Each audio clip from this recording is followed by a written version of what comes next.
Is this 3-year-old printer still good in 2026? Going into this Creality K1 review, my expectations were low. Not only is this 3D printer from 2023, but it's also the first Core X5 flagship from Creality that was supposed to take on Bamboo Labs back in the day. It is missing some features that we would expect from a flagship, but it has pleasantly surprised me during my testing, and in some cases it performed better than the more modern Creality K2. Let's quickly look at the specs first. Creality K1 promises to be a speedy printer with 600 mm per second velocity, nozzle reaching 300C, and bed goes up to 100C. The build volume is 220 by 220 by 250, and the firmware is based on Clipper. The unboxing experience is standard. The K1 came well packaged and there was no shipping damage. It was 99% pre-assembled, so we had to do the usual steps of unscrewing the 3 screws holding the bed, then attaching the screen and plugging in the cables for it. At the back, I had to attach the spool holder. Now, this design decision I'm not so keen on. Changing the spools becomes problematic because of my limited depth in my setup. Also, it is not so easy to see how much filament is left when the spool is on the other side of the printer. Now, there are printable mods to fix this, so this is just a nitpick. With everything plugged in, I started the calibration, which involved auto bed leveling and input shaping. The bed leveling does take a little while since it probes quite a few points. On the topic of the bed, I noticed the Creality K1 does not have the knobs underneath the bed to do manual adjustments. And if you watched my Creality K2 review, you'd know how much I despise them. With that in mind, I fed some Hyper PLA into the extruder and printed this single layer square to test out how good the bed leveling is. And the results were amazing. For the first time ever, I had a Creality 3D printer with a great first layer results from the get-go. I was blown away that the whole model was one continuous layer with good adhesion and consistent extrusion. And this was without having to mess around with any knobs. To continue my PLA testing, I printed this articulated cat model that came with the local storage of the K1. It too came out without any bed leveling issues, and the final quality of the print was good. After that, I ran through some calibrations to make sure my filament is dialed in correctly for this Creality K1 3D printer, like printing these extrusion tabs to make sure the right amount of filament is coming out, or testing the max volumetric speed to check how much plastic the extruder can melt and push through per second. After all the calibrations were complete, I printed a few test models, like this torture toaster that came out excellent. The overhangs were not a problem, the tolerances came out well, with all the way up to 0.2 mm, and the actual toast could be popped out. I did a few other test prints, like these models for retractions that also came out well, and only with minor wisping. Now time for a bit of a conspiracy theory. Throughout my printing, I did notice that the stock models that came pre-sliced printed beautifully with almost perfect surface finish and no artifacting. However, when I sliced my models using Creality Print, the quality of the models wasn't the same, even though I used the same filament. I wonder if Creality uses a different slicer, or secret settings that make the prints come out better than the ones we'd slice ourselves. It certainly looks like it from my experience with the K1. Next up is TPU testing, and Creality K1 surprised me here. You see, when I did a review of the K2, I couldn't print with flexibles at all, even after many attempts of trying to make it work. But with the K1, I managed to print this 95A TPU without any issues. I will admit that this filament I use is not a high-speed one, so the prints took their sweet time. For example, I printed a collection of these flexible feet that took almost 6 hours to complete. You'll notice that there is some stringing, but it's not a big deal to me. The only time I had a problem was when I was experimenting with speeding up the prints, and I doubled the max volumetric speed in Creality Print. This value acts like a master control switch, meaning that even if the speed of the profile shows 200 mm per second, in reality, the actual speed would be a fraction of that due to this max volumetric speed value. The result of this experiment was that the TPU filament jammed in the extruder and had to forcefully pull it out. This is totally on me and not the fault of the K1. Apart from that, it printed TPU without any issues. Coming to PETG printing, I use this roll of Elegoo rapid filament. Similar to PLA, I did some calibrations to make sure everything is dialed in correctly, and I printed a few benches.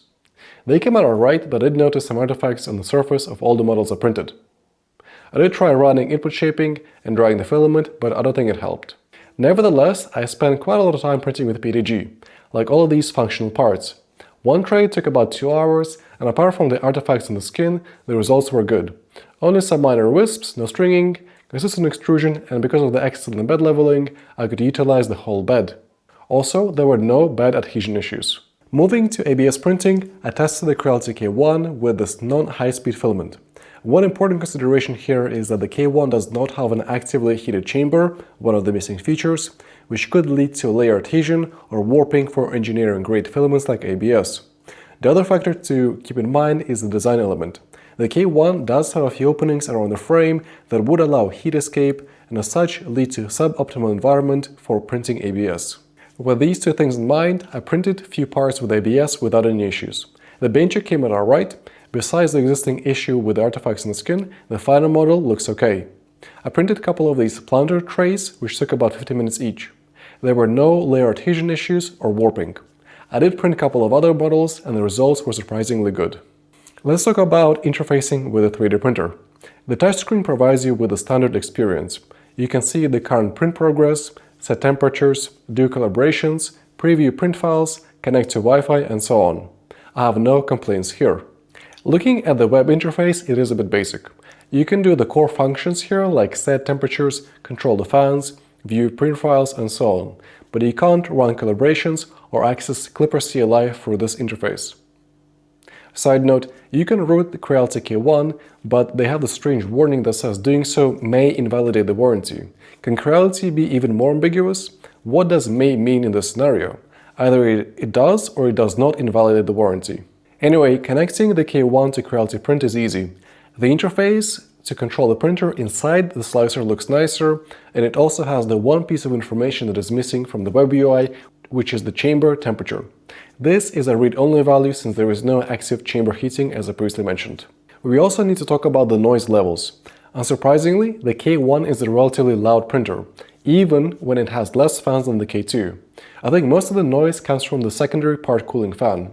I also noticed that the motherboard fan seems to be always on whenever the motors are engaged.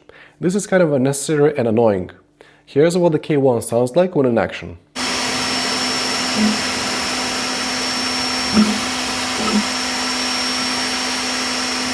At the start, I mentioned that there are some missing features. One of them is the camera. You can purchase one of these AA webcams from Creality, but I'm surprised that the stock configuration does not include it. On a side note, it does look like you can integrate an existing USB webcam with your Creality K1 using the third-party library from Travis 3D. While I haven't had any print failures, it is a bit unnerving to go to Creality Print and not see an image of what your printer is doing. Kind of related to monitoring, Creality K1 extruder has this locking mechanism that grips the filament when it is locked. And this also means that when it is unlocked, the plastic can be easily pulled out. This is an interesting design, but none of the newer printers have this functionality. And I did have a couple of experiences where I would forget to lock this extruder mechanism, come back to check on the printing progress, and see that the extruder is printing in the air with no filament coming out. The hot end was not clogged, it was just that the filament was not locked in. Looking at the speed, it is clear that the K1 is a fast 3D printer. The parts are printed took almost the same as my other printers, like the Centauri Carbon. In my experience, it printed fast with PLA and PETG, and I would be curious how fast it would print with high-speed TPU as well. A few other random notes. Similar to the K2 and the Air Centauri Carbon, Creality recommends removing the glass panel when printing with PLA and TPU. But in my experience, I kept it on for most of the prints and haven't had any issues. Although it is springtime in the UK, so perhaps the lower ambient temperatures played in my favor here. The other random note is that the bed has instructions to apply a glue stick to the surface. Now, this is kind of redundant advice, since not all prints or filament types require help with the first layer adhesion or use glue as the release agent. During my testing, I haven't used any glue and found that just washing the build surface was sufficient for good first layers. The last random observation is that the feet are not fixed to the base of the printer and can come off quite easily. They're not screwed in, and sometimes when I would move the printer around, one of the feet would fall off and I would have to attach it back. There are some mods that fix this, and it's also not a big deal if you have the printer in a fixed position most of the time. Let's go over the top positives and negatives of the Creality K1, starting with the positives. Number 1. I had a great experience with the first layers and bed leveling. I don't know if I got lucky with this particular 3D printer, but it has been a delight to have good bed adhesion throughout my testing. Number 2. Creality K1 worked well with all the filaments I tested, unlike the K2. PLA, PETG, TPU, and ABS printed fine and also at good speed. Which brings me to point number 3. This is a fast Core XY printer. It might not reach Warren or Sowell Zero speeds, but it sure as hell prints faster than typical bestlingers. Now for the negatives. Number 1. The lack of camera for this flagship was disappointing, and the fact that Creality sells it as an upgrade just rubs salt into the wound. Number 2. Surface quality is sometimes not the greatest. Perhaps I had to do more calibrations, but I didn't expect it to have this amount of artifacting on the skin of some models even after all the checks and fine-tuning that I've done. Number 3.